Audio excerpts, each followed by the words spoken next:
एक बार जोर से भारत माता का जयकारा लगाएंगे सारे जने।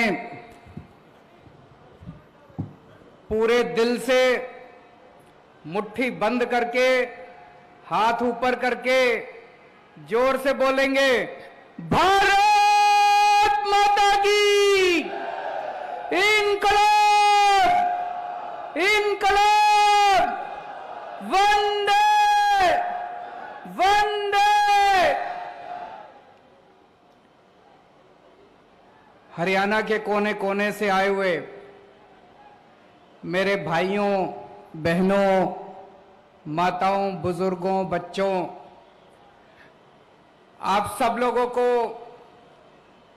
अपने भाई, अपने बेटे का नमस्कार, सबको मेरा प्रणाम। सबसे पहले तो मैं उन 300 से ज्यादा शहीदों को नमन करता हूं। अभी हमने उनको यहां पे श्रद्धांजलि दी, लेकिन पूरे देश की तरफ से उन 300 लोगों की शहादत को नमन करता हूं, जिन्होंने किसानों के लिए संघर्ष करते करते खुशी खुशी अपनी जान गंवा दी। अब हमारी जिम्मेदारी है, पूरे देश की जिम्मेदारी है, आपकी जिम्मेदारी है, मेरी जिम्मेदारी है। उनकी शहादत बेकार नहीं होनी चाहिए। अब अंत तक लड़ना है, लड़ोगे? अंत तक लड़ना है, उनकी शहादत बेकार नहीं होनी चाहिए। अभी पता चला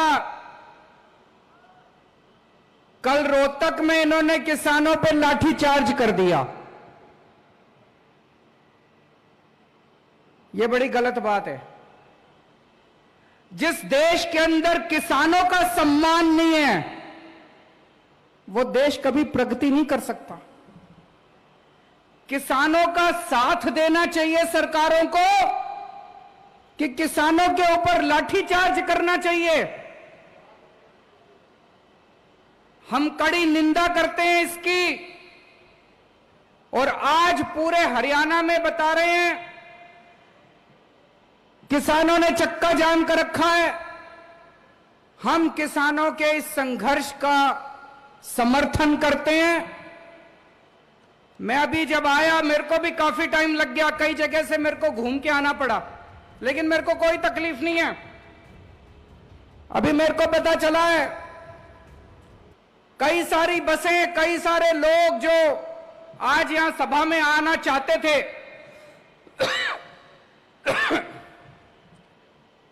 वो जगह जगह चक्का जाम में फंसे हुए हैं।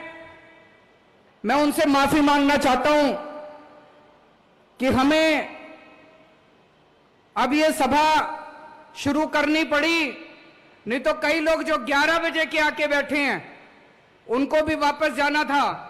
मैं तो आज आप ही के लिए आया था, आप कहते तो पूरा दिन भी रुक जाता उनके लिए, लेकिन मेरे को पता चला कि कुछ लोग अब जाने लग गए, तो मुझे लगा कि आपसे बातचीत करते हैं। उन लोगों से मैं माफी चाहता हूं जो लोग जाम में फंसे हुए हैं और अभी पहुंचने में असमर्थ हैं।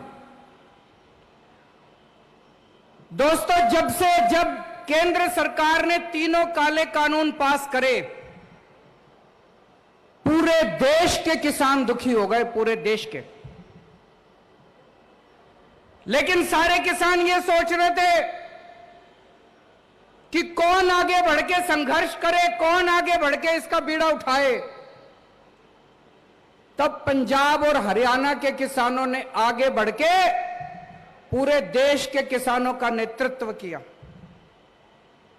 अभी थोड़े दिन पहले मैं पंजाब होके आया, पंजाब में भी किसान महापंचायत करी, पंजाब के किसानों का धन्यवाद करके आया।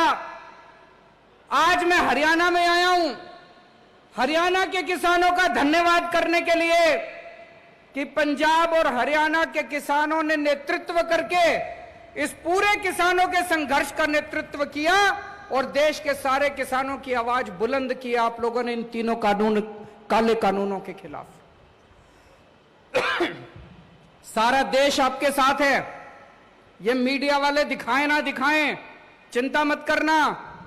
कोई कुछ भी कहे, चिंता मत करना। मैं तो आम आदमी से जुड़ा हुआ हूं। सारा देश आपके साथ है, सारे देश के किसान आपके साथ हैं।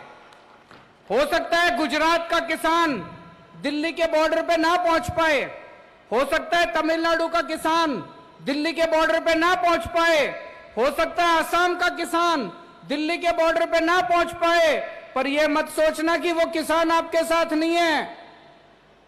रोज सवेरे इस देश का हर किसान दिल्ली के बॉर्डर के ऊपर बैठे हुए किसान के लिए प्रार्थना करता है, दुआ करता है कि हमारे संघर्ष में हमारा ये संघर्ष सफल होना चाहिए। सारे देश का किसान अपने साथ है, सारे देश का किसान आपके साथ है दोस्तों। और जब से यह संघर्ष शुरू हुआ है, पहले दिन से मजबूती के साथ हर कदम से कदम मिला के आम आदमी पार्टी, अरविंद केजरीवाल और मेरी दिल्ली सरकार किसानों का साथ दे रही है। कदम से कदम मिला के हम लोगों ने साथ दिया है। मेरे को याद है जब किसानों ने, पंजाब और हरियाणा के किसानों ने दिल्ली की तरफ कूच करा था, दिल्ली बॉर्डर की तरफ आ रहे थे, तो हरियाणा सरकार ने जगह जगह आंसू गैस के गोले छोड़े, जगह जगह बैरियर लगा दिए, उनके ऊपर लाठीचार्ज करा। लेकिन हमारे किसानों की हिम्मत देखो, सरकारों के बुलडोजर पार करते हुए, आंसू गैस के गोले पार करते हुए, इनके लाठीचार्ज पार करते हुए हमारे किसान दिल्ली बॉर्डर के ऊपर पहुंच गए। तब केंद्र में बैठी बीजेपी सरकार ने एक षड्यंत्र रचा। केंद्र सरकार ने षड्यंत्र बनाया, चलो इन किसानों को आने दो दिल्ली। जब ये दिल्ली पहुंचेंगे तो केंद्र सरकार ने दिल्ली के 9 बड़े बड़े स्टेडियम उन्होंने सोचा इनको जेल बना देते हैं। और जैसे ही ये किसान दिल्ली में पहुंचेंगे, इन सारे किसानों को उठा के स्टेडियम में बंद कर देंगे, फिर बैठे रहना वहीं स्टेडियम में बैठ के करते रहना अपना संघर्ष। ये केंद्र सरकार ने षड्यंत्र रचा। पर भाई साहब, अपनी किस्मत अच्छी थी, कानून में लिखा था कि स्टेडियम को जेल बनाने की पावर दिल्ली के मुख्यमंत्री की है।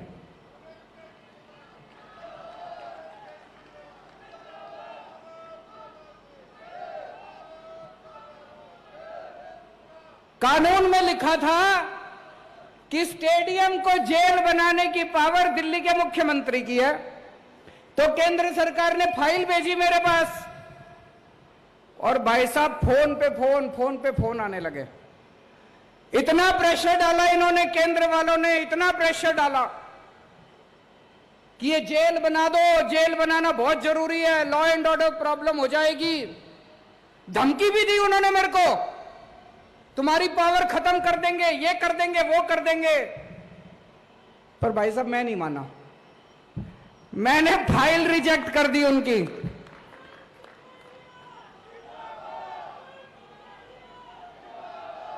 मैंने फाइल पे लिख दिया कि किसानों का आंदोलन सही है, किसानों की मांगे जायज हैं, किसानों की मांगे तुरंत मानी जाएं, और दिल्ली पुलिस का यह प्रस्ताव कि दिल्ली के स्टेडियम जेल बनाए जाएं, यह प्रस्ताव खारिज किया जाता है। और मैंने फाइल उनकी वापस भेज दी। भाई साहब इतना नाराज हुए, ये इतना नाराज हुए, मेरे से इतना गुस्सा हुए, आग बबूला हो गए केंद्र सरकार, बीजेपी वाले। फिर मैंने अपने सारे विधायकों को बोला, अपने सारे सांसदों को, कि बॉर्डर पे जाओ, किसान बैठे हैं, उनकी जाके सेवा करो, आम आदमी की तरह जाना, टोपी पहन के मत जाना, झंडा लेके मत जाना, केजरीवाल का नाम मत लेना, आम आदमी पार्टी का नाम मत लेना, अपने को राजनीति नहीं करनी, बॉर्डर पे जाओ, किसानों की सेवा करो। हमने लंगर लगवाए, दिल्ली सरकार की तरफ से पानी का इंतजाम करा, टॉयलेट का इंतजाम करा। एक दिन कुछ किसान भाई आए मेरे पास, बोले जी वहां पे सिग्नल कमजोर है, घर पे बात नहीं हो पाती, गांव में बात नहीं हो पाती। हमने सरकार की तरफ से वहां पे वाईफाई का भी, फ्री वाईफाई का इंतजाम कर दिया वहां पे बॉर्डर के ऊपर। जो हम कर सकते थे हमारे हाथ में था, सब कुछ करा जी। और जिस दिन राकेश टिकैत भाई साहब के साथ वो हादसा हुआ, जिस दिन राकेश टिकैत 28 तारीख थी मेरे ख्याल से, 28 या 29 जनवरी की शाम थी, मैंने टीवी खोला, मैंने देखा राकेश टिकैत भाई साहब, उनकी आंखों में आंसू है, वो टीवी पे रो रहे थे। मेरे से रहा नहीं गया। पहले संजय सिंह जी को मैंने कहा, संजय सिंह ने उनको फोन करा, फिर मैंने राकेश टिकैत जी को फोन करा, मेरी उनसे फोन पे सीधी बात हुई। मैंने राकेश टिकैत जी को कहा, मैंने कहा भाई साहब आप दिल कमजोर करोगे तो फिर कुछ नहीं बचेगा, आप अपना दिल ठाडा करो, आप अपना दिल कमजोर मत करो, हम सारे आपके साथ हैं, सारा देश आपके साथ है, बताओ आपको क्या चाहिए। बोले जी ये योगी सरकार ने हमारी बिजली बंद कर दी, योगी सरकार ने हमारा पानी बंद कर दिया, योगी सरकार ने हमारे टॉयलेट बंद कर दिए। मैंने कहा चिंता मत करो, 1 घंटा दो, 1 घंटे के अंदर आपके लिए मैं भिजवाता हूं दिल्ली से।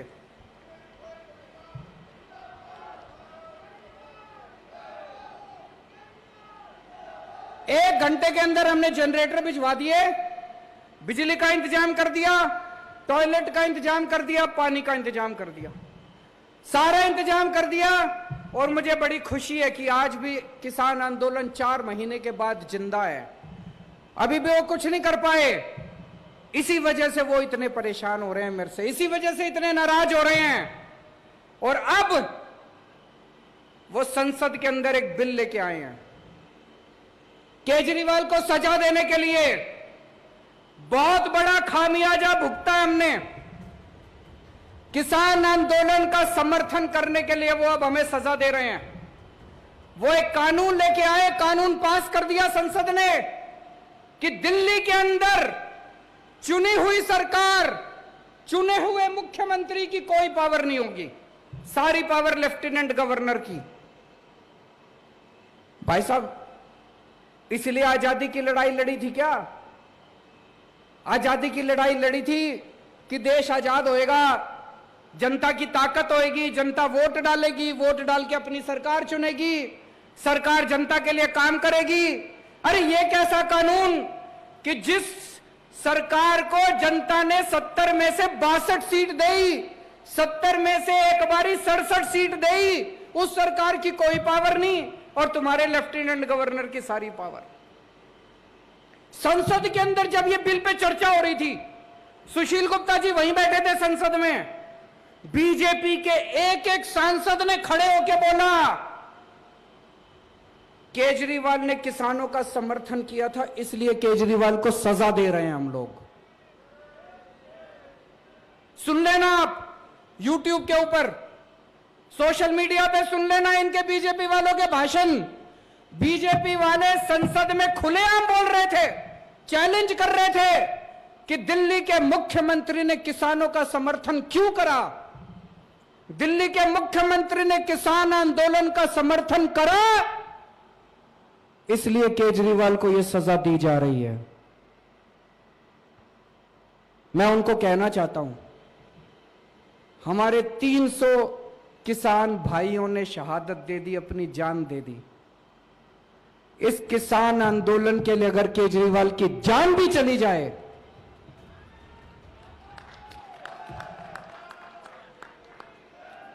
आपकी किसी सजा से नहीं डरते हम लोग।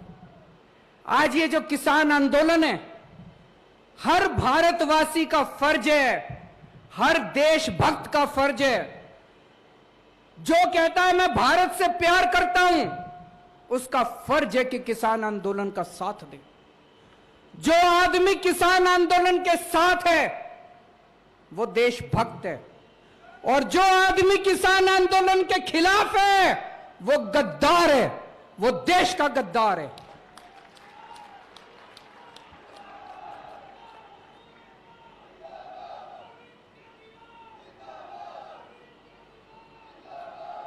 इस किसान आंदोलन को सफल बनाने के लिए केजरीवाल को जो भी कुर्बानी देनी पड़ेगी, आज मैं इस मंच से आप लोगों को कहना चाहता हूं, मैं हर कुर्बानी देने के लिए तैयार हूं।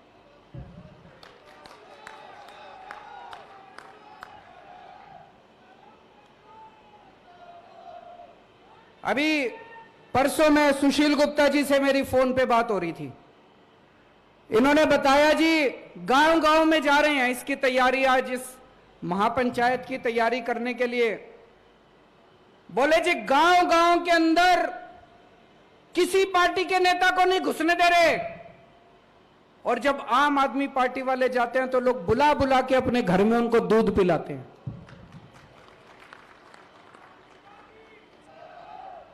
जिन गांव के अंदर दूसरी पार्टी के नेताओं का घुसना मना है, जिन इलाकों के अंदर दूसरी पार्टी के नेताओं को दौड़ा दौड़ा के भगाया जा रहा है, वहां पे आज आम आदमी पार्टी के कार्यकर्ता को इज्जत बख्शी जा रही है। पूरे देश के अंदर आज सब लोग एक ही बात कह रहे हैं कि आम आदमी पार्टी किसानों की पार्टी है। अगर किसानों का कोई भला सोचता है तो आम आदमी पार्टी सोचती है। मेरे लिए यह सबसे खुशी की बात है, मेरे लिए यह बड़े सम्मान की बात है। इससे बड़ा मेरे को और मेडल नहीं चाहिए कि आज किसान मेरे को अपना छोटा भाई मानते हैं, आज किसान मेरे को अपना बेटा मानते हैं, आज किसान मेरे अंदर अपना हितैषी देखते हैं। मेरे लिए इससे बड़ी बात नहीं हो सकती दोस्तों। इसकी जो सजा देना चाहती है केंद्र सरकार मेरे को सजा दे, मेरे को इसकी कोई परवाह नहीं है।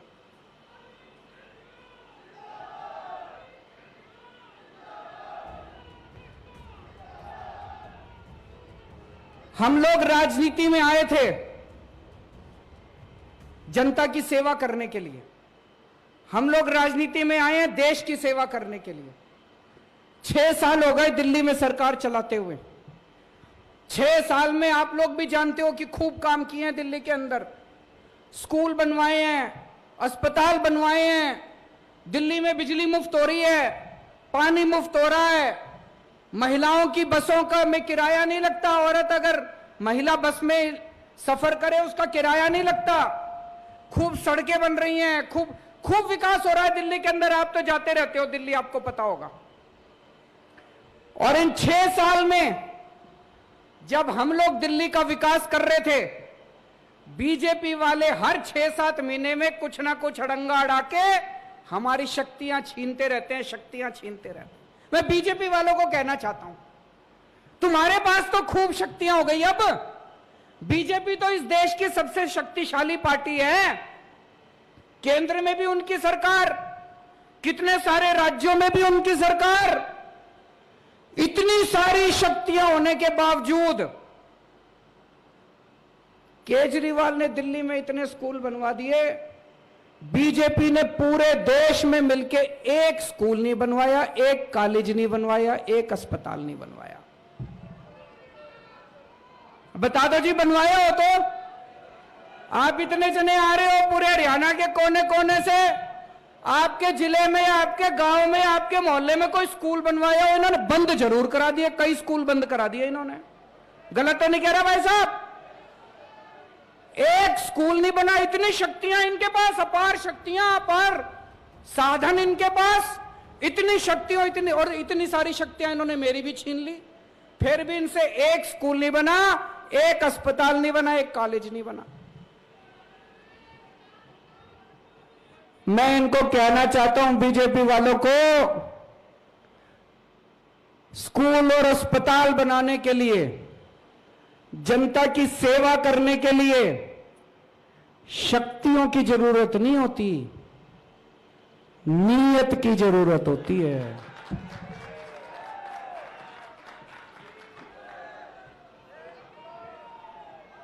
तुम्हारे पास शक्तियां तो बहुत है, तुम्हारी नीयत खराब है।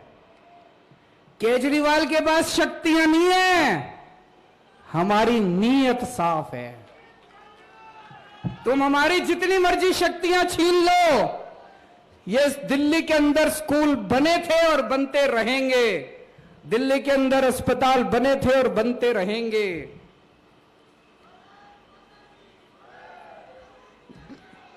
जितना काम ये बीजेपी के केंद्र सरकार और इनकी सारी सरकारें मिलकर 5 साल में जितना काम नहीं कर पाई, भाई साहब चैलेंज करता हूं, अकेले हम लोगों ने, हमारी सरकार ने दिल्ली के अंदर करके दिखा दिया उतना काम। आप पूरे देश में कहीं चले जाओ, तमिलनाडु चले जाओ, केरला चले जाओ, आंध्र प्रदेश चले जाओ, साउथ इंडिया चले जाओ, किसी भी आदमी को पकड़ के पूछ लो, भाई साहब दिल्ली में केजरीवाल है, उसने कुछ काम करा? किसी से पूछ लो, बताएगा हाँ जी स्कूल तो ठीक कर दिया। कहेगा कि नहीं कहेगा? आप कहीं चले जाओ पूर्वी भारत में, नागालैंड चले जाओ, त्रिपुरा चले जाओ, बंगाल चले जाओ, बिहार चले जाओ, किसी से आदमी को पकड़ के पूछ लो, भाई साहब दिल्ली में केजरीवाल ने उसने कुछ काम करा? कहेगा हाँ जी अस्पताल तो ठीक कर दिया। आप जम्मू कश्मीर चले जाओ, पूछो भाई साहब केजरीवाल ने कुछ काम करेगा? कहेगा हाँ जी बिजली फ्री कर दी उसने। आप गुजरात चले जाओ, पूछो केजरीवाल ने कुछ काम करा? बोला हाँ जी पानी ठीक कर दिया, स्कूल ठीक कर दिया, अस्पताल ठीक कर दिया। और आप पूरे देश में कहीं चले जाओ और पूछो बीजेपी ने कुछ करा 5 साल में? कहेंगे जी उन्होंने किसान बर्बाद कर दिए, व्यापारी बर्बाद कर दिए, यूथ बर्बाद कर दिया, युवा बर्बाद कर दिए, सबको बर्बाद करने के सिवा। भाई साहब इतने सारे आदमी बैठे हैं, अगर बीजेपी ने एक काम कराओ 5 साल में, इतनी शक्तियां, इतने एक काम कराओ, मेरे को बता देना जी कोई एक काम कराओ 5 साल में, कोई एक काम इन्होंने कराओ ढंग का। तो भाई साहब इनके पास शक्तियां तो बहुत है, नीयत खराब है। इन 75 साल में इस देश पे 2 ही पार्टियों ने राज करा, बीजेपी और कांग्रेस, 2 ही पार्टियों ने राज करा 75 साल में। आज देश की जनता पूछेगी कि अगर 5 साल के अंदर दिल्ली में स्कूल ठीक हो सकते हैं, तो 75 साल में बीजेपी और कांग्रेस वालों बताओ 75 साल में तुमने क्यों नहीं किए? आज देश की जनता पूछेगी कि अगर 5 साल के अंदर दिल्ली में बिजली 24 घंटे हो सकती है, फ्री मिल सकती है बिजली। भाई साहब दिल्ली में हर आदमी की बिजली फ्री कर दी, 24 घंटे कर दी। दिल्ली में अगर बिजली फ्री हो सकती है, 24 घंटे हो सकती है, तो बीजेपी वालों, कांग्रेस वालों बताओ तुमने 75 साल में क्यों नहीं करी? दिल्ली की जनता पूछेगी, इनसे सवाल पूछेगी, इनको जवाब देने पड़ेंगे। और ये सारे जने मिलके, ये सारे पार्टी वाले मिलके मेरे पीछे क्यों पड़े हैं? ये सारे जने मिलके मेरे पीछे इसलिए पड़े हैं, ये कहते हैं केजरीवाल भी हमारे जैसा हो जाए।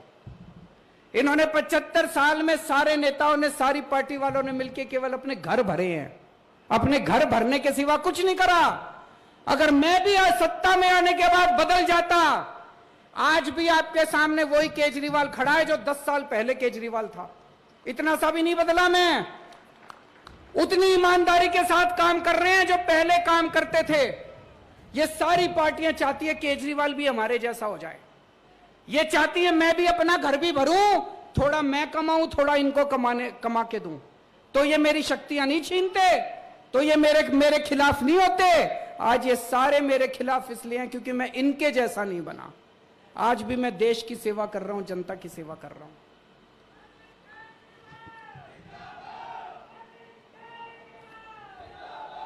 भाई साहब छोटे बच्चे होते थे हम, मास्टर पढ़ाया करता था कि दुनिया में 3 किस्म के देश होते हैं, विकसित देश, डेवलप्ड कंट्री जो अमीर देश होते हैं, विकासशील देश डेवलपिंग कंट्री, और अविकसित देश जो देश विकसित नहीं है। तो बचपन में पढ़ा करते थे भारत विकासशील देश है, तो मास्टर से पूछते थे जी हमारा देश विकासशील है तो ये विकसित कब बनेगा, ये अमीर देशों की कैटेगरी में कब आएगा? तो मास्टर कहता था 5-10 साल में आ जाएगा। भाई साहब 40 साल तो हो गए, सारी पार्टियां आली, सारी पार्टियां चली गई। आज भी जो बात मास्टर मेरे को पढ़ाता था मेरे बेटे को पढ़ाता है, आज भी मेरे बेटे को कहते हैं भारत विकासशील देश है, कब होएगा विकसित? 5-7 साल। ऐसे यूं नहीं होने वाला, इन पार्टियों के भरोसे नहीं होने वाला दोस्तों। मेरी जिंदगी का तो एक ही सपना है, अपने जीते जी भारत को दुनिया का नंबर 1 देश बनाना है।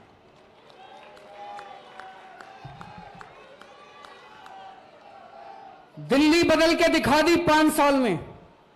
5 साल पहले दिल्ली का बुरा हाल था, आज दिल्ली की जनता इतनी खुश है और इतना प्यार करती है। पिछली बार 67 सीट दी थी, इस बार 62 सीट दी है। दिल्ली बदल के दिखाई है। अब मैंने तो भगवान से मेरी सेटिंग है जी, भगवान से मैंने सेटिंग कर रखी है कि इस पृथ्वी से मेरे को तब तक मौत नहीं आएगी जब मैं अपने भारत को दुनिया का नंबर 1 देश जब तक मैं ना देख लूं।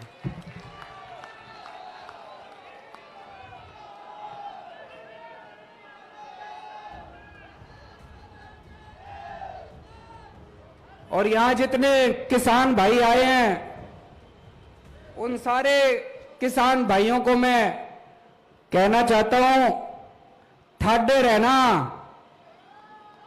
चिंता ना करना। दिल्ली में थारा छोरा बैठा है सीएम,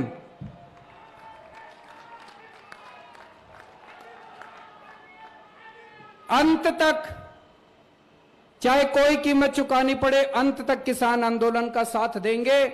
और दोस्तों, मेरा दिल कहता है समय लग जाए, लेकिन किसानों की मांगों के सामने, किसान आंदोलन के सामने बीजेपी को झुकना पड़ेगा, केंद्र सरकार को झुकना पड़ेगा, इनका गरूर खत्म होगा। भारत माता की